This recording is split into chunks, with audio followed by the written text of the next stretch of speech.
Teams hit the gridiron with one common goal, a spot in the state championship round. Our own Alexander Huddleston has more from Cedar Falls. Thanks, Anthony. Yeah, the atmosphere here at the Unidome today was absolutely electric, and our Siouxland slate started at 1 p.m. between MMCRU and West Sioux, and anticipation filled the air as the last time these two teams played each other, it was a dogfight with MMCRU only winning by one score. Royals come into the game at 11-0. West Sioux's lone loss of the year came at the hands of MMCRU in Week 3. Falcons with a chance to avenge its defeat. So start for both teams, but a little bit of a spark early on for the Royals after this pass is intercepted by Gage Johnson. He brings it back to the red zone, but MMCRU could not cash in a score. Back and forth for a while, but it would be the Royals striking first after Eli Harpernell would hit Michael Schmillen on the quick out, and he'd take off for the long touchdown with the Royals on the board, 7-0. Later in the second quarter, Harpernell would launch one downfield to guess who? Michael Schmillen again in triple coverage. It doesn't matter. Schmillen would snag it and take off for another huge score for the Royals as they begin to pull away. In the final seconds of the half, the Royals would look to solidify their lead, and again, it's Michael Schmillen hauling in the heavily contested pass, turning upfield for his third touchdown of the day. Falcons could not get the game under control as MMCRU shuts out West Sioux to move on to the championship. We're moving on. We got a lot more work. I'm not going to count our chickens for their hatch yet. We got to stay focused for one more week, and we've got a tall task ahead of us. St. Anne's Scar is big, and they won big today, and we've got our work cut out for them to prepare. But I think we've got the people that can do that. I feel really good, just having a high standard of win and just being able to go into next week with a high level of confidence and being able to know that we can do it. Royals will head back to the Unidome next week to face St. Ansgar in the Class A final next Thursday at 1 p.m. But the day isn't over just yet. Sergeant Bluff Luton then took the field against Pella. Pella took a strong lead early start in the second half, up 21-7. They would continue dominating after this pass got away from Isaiah Jervik, picked off by Nate Warner, who would set up the Dutch in Warrior territory, leading to another score.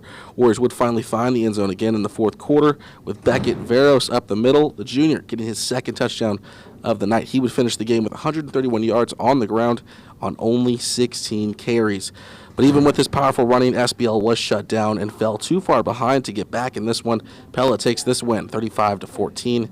Indeed, SBL's first year in Class 4A at 10-2.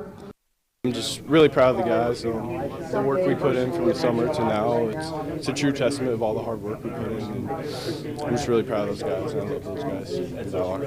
Well, a lot of it was we just weren't executing as well as we had been, and plus that's a really good defense over there. We knew it was going to be a slugfest. We needed to get a couple more stops than what we did. We kind of figured it would be a low 20 scoring game each team, and it probably would have been, and most times we play that game. But today they made some big plays in the pass game when we were shutting the run down. And then when they made those plays, then we had to soften up a little bit in the run fit. Speaking with Coach Smith, he praised his team for their bravery, hard work, and dedication this season, having been one of the smallest schools in 4A and being one of the last ones standing.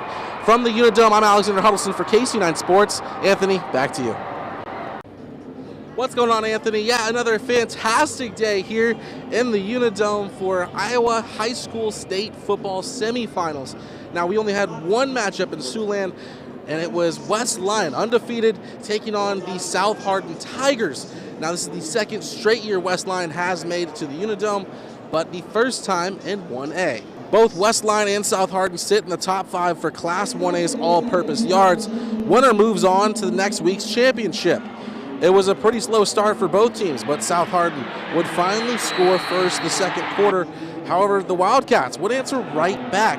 From 63 yards out, Evan Hildring was off to the races. Take this one all the way to the house. Nobody catching him now. Tie ball game. West Lyon coming back in this one. Later, Hildring would be called again at the goal line to score and take the Wildcats' first lead of the game. Defense would come up big in the second half, sacking the quarterback 4 times, grabbing 2 huge interceptions as the momentum shifted. West Lyon would continue keeping the Tigers out of the win zone to win 21-7, advance themselves to their second straight state title appearance. Yeah, halftime I think it was like 13-7. We that's where you want to be. I mean, we know we were where we wanted to be. So just had to wear them out with our big physical line and just run the ball hard, tackle them well, and we were good. I mean, it's an amazing feeling, never gets old. I mean, this is where you want to be at the end of the year, so it's really good. We had to keep better, every rep of every practice and every play of every game. So now we get the opportunity to play for a state championship game against a really good Regina team. So we're happy to have the opportunity, but we know we have our work cut out for us. The Wildcats, still undefeated after today, put their record on the line next week against Regina Catholic in the state title game. Now, semifinal action here in the Unidome still isn't over. Tomorrow, I'll be here covering Bishop Heelan as they take on Wahlert Catholic in the 3A bracket at 4 p.m. So I'll have highlights tomorrow night at 10 p.m., so make sure you stay tuned for those. From the Unidome, I'm Alexander Huddleston for KC9 Sports. Anthony, back to you.